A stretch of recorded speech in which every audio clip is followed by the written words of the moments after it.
parler de la diction, de l'articulation et comment bien préparer son texte avec vraiment les techniques de diction puis tout cela. Donc voilà, il existe 3 registres de voix. Premièrement, nous avons Le grave, le médium.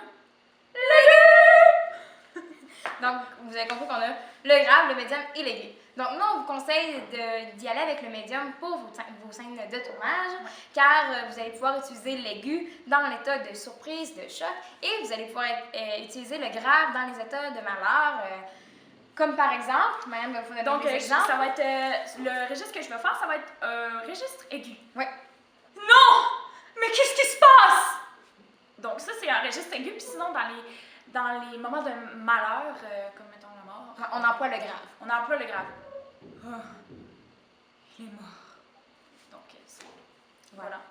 Donc, l'articulation est aussi un pion dans toute cette diction et dans toute cette capsule, puisque l'articulation est très importante. C'est ce qui offre une grande portée sonore au personnage, puis aussi pour mieux comprendre, pour que l'auditeur comprenne mieux les intentions du personnage. Ça rend la parole plus claire, puis il faut aussi bien articuler les consonnes, parce que sinon ça va ressembler juste à... OK? Puis ce qui est plate avec ça, là, si vous articulez pas, là, les gens pourront pas bien s'imprégner de vos émotions, ce que vous voulez délivrer. Puis c'est votre but que les gens puissent s'imprégner de vos émotions, puis si vous faisiez... ça va être difficile. Pour vous pratiquer justement pour l'articulation, vous pouvez dire blé brûlé 20 fois. Ouais, non. Blé brûlé, blé brûlé, blé brûlé. En tout cas, essayez. Essayez, c'est difficile. On a aussi plusieurs exercices que vous allez pouvoir retrouver juste autour de notre vidéo. Puis là, on va passer maintenant au phrasé qui est super important. Oui. Donc, le phrasé, c'est une manière de séparer les mots dans une phrase afin que ça a l'air tout à fait naturel, comme dans la vie de tous les jours. Puisque dans la vie de tous les jours, je ne pourrais pas dire qu'on utilise le phrasé parce que c'est une règle qu'on fait pour les acteurs afin qu'on délivre vraiment une émotion juste avec une diction de phrase parfaite. Fait que dans la vie de tous les jours, on fait du phrasé tout le temps. Puis c'est quelque chose qu'on fait naturellement puis qu'on doit retransmettre en tant qu'acteur. Ouais. Donc on va y aller avec vous avec des petits exercices puis vous dire à quel moment on va faire notre phrasé dans la phrase, dans le texte que vous avez à faire. Ouais. Donc voilà, si on commence avec la première règle. Donc vous devez utiliser le phrasé entre le groupe sujet et le verbe, sauf si c'est un pronom personnel.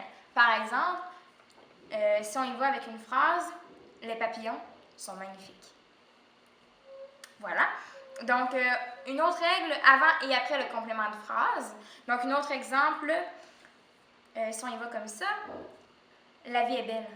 Tous les jours, je suis heureuse d'être en vie. Une autre règle, après une leçon de transition. Donc là, on parle de donc, alors, puis, premièrement. Donc, on met un phrasé à ce moment. Il y en a plusieurs autres aussi. C'est vraiment une petite couple. Oui. Donc, il y a aussi entre le complément du verbe, sauf pour les compléments directs du verbe. Par exemple, je vais manger. Donc, nous avons la phrase « Il m'a dit de venir le voir ce soir ». Nous allons dire comme ceci. « Il m'a dit de venir le voir ce soir ». Oui, c'est comme ça. Donc, finalement, pour les mots sous-entendus, on va dire la phrase « L'océan était vide et ses plages désertes ». Là, vous ne comprenez pas ce que je dis. Mais avec le phrasé, ça fait « L'océan était vide et ses plages désertes ». Donc, vous allez pouvoir retrouver les exercices du phrasé juste en dessous, encore une fois. Donc, voilà, pour garder un air naturel, lorsque vous allez citer votre... pas citer, mais lorsque vous allez dire votre texte, c'est ça, il faut vraiment garder en tête le registre de voix que vous allez utiliser. Et également, il faut que vous sachiez d'avance si vous allez utiliser un accent québécois ou quelque chose comme ça, français, n'importe quoi, un accent, vous devez l'avoir en tête avant. Vous ne pouvez pas arriver sur le plateau puis inventer un accent n'importe lequel. Vous allez décider d'utiliser celui-ci. Ça sera pas beau. C'est ça. Vous ne pouvez pas faire ça. Donc vraiment avoir en tête le registre de voix et votre accent déjà avant que la scène commence à être tournée. Dans un niveau soutenu, on va avoir tendance à maintenir beaucoup plus le E, donc on ne fera pas d'évision. Par contre, dans un niveau normatif, on pourrait dire plus correct, on va faire l'évision du E dans certains cas. Comme par exemple, je ne comprends pas ce que tu dis. On aurait-tu l'air fou de dire ça de même? Donc, avec évision, ça va être « je ne comprends pas ce que tu dis ». Aussi, on va avoir le niveau québécois, donc vraiment le niveau un petit peu botché comme on connaît, puis on enlève vraiment pas mal de E, puis même quelques fois, on va laisser tomber des consonnes. Par exemple, te voilà. On ne dira pas te voilà, on va dire te v'là. Commencez pas à changer de l'accent de l'enfant du québécois ou normatif là, ou du soutenu. Là. Vous allez avoir l'air un petit peu nono. Là. Je tiens à vous le dire, là, ça ne marchera pas.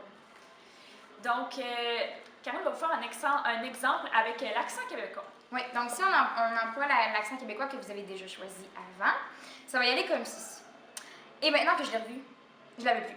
Alors prends tes affaires, parce que dans un mois, ce ne sera plus qu'un champ vide. Maintenant, avec un accent normatif, donc un accent correct. Et maintenant que je l'ai revu, je ne la veux plus. Reprends tes affaires parce que dans un mois, ce ne sera plus qu'un champ vide. Donc, vous allez pouvoir retrouver les exercices de vraiment tout, les lisions, la diction, vraiment tout ce qu'on vous a montré, juste en dessous. Oui, il va y avoir des exercices, des exemples que vous puissiez vous pratiquer tout au long de votre organisation pour votre tournage. Donc, merci, on se revoit dans une autre capsule.